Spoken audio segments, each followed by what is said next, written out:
All right, students. So today I'm going to go over a tutorial with you how to create a picture using Kidmons.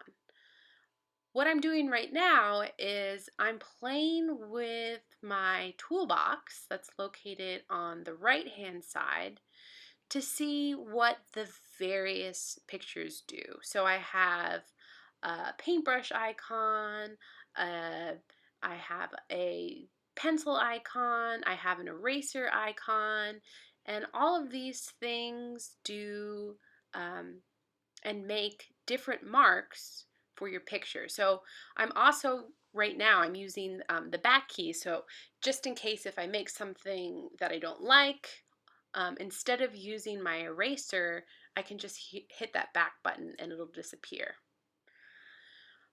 So I'm putting in my background color and I'm using this light blue, but I wanted to adjust the size of that paintbrush.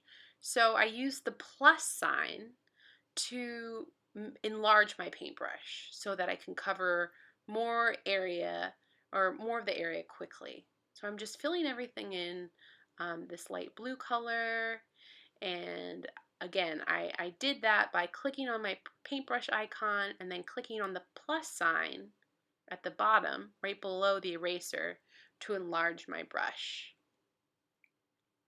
Next thing I'm doing is I am going to choose a color for the top section of my background, and again I'm enlarging my paintbrush so it's easier for me to cover more area, and I again changed the color of my paintbrush by clicking on my paint palette, and now I'm going to use a light yellow to cover that top section of my background.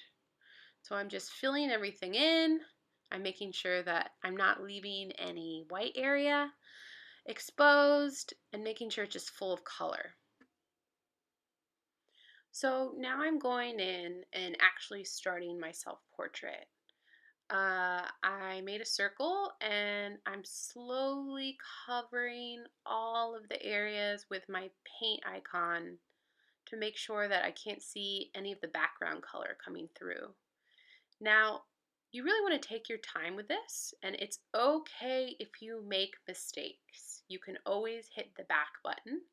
I would suggest doing that rather than erasing, because erasing, it's going to give you a white mark. The back button is just going to take you one step back than the last mark you made. So you can go back and adjust anything that you don't like. For your self-portrait, you can make anything you want though. You know, for this tutorial, I just was going over how you use these various tools on this website, but you do not have to make your portrait look like mine. I don't want your portrait to look like mine. I want it to be about you. Maybe you have a pet at home and you'd like to include your pet in your self-portrait, or you could include your favorite toy, or you could do a picture of you standing in front of your house or your apartment, or your favorite place where you like to go. But really, this was just a video to show you how I made my self-portrait and to give you guys an idea of what the various tools do. But obviously, I suggest that you go ahead and play around with them before you start your portrait. So now I'm getting to the point where I'm ready to save. So I hit the save icon at the bottom of my screen, and then I go to the top of my page where the arrow pulls down, and I just dragged this to my desktop. So now I have a file saved of my image that I created that I can upload to Canvas.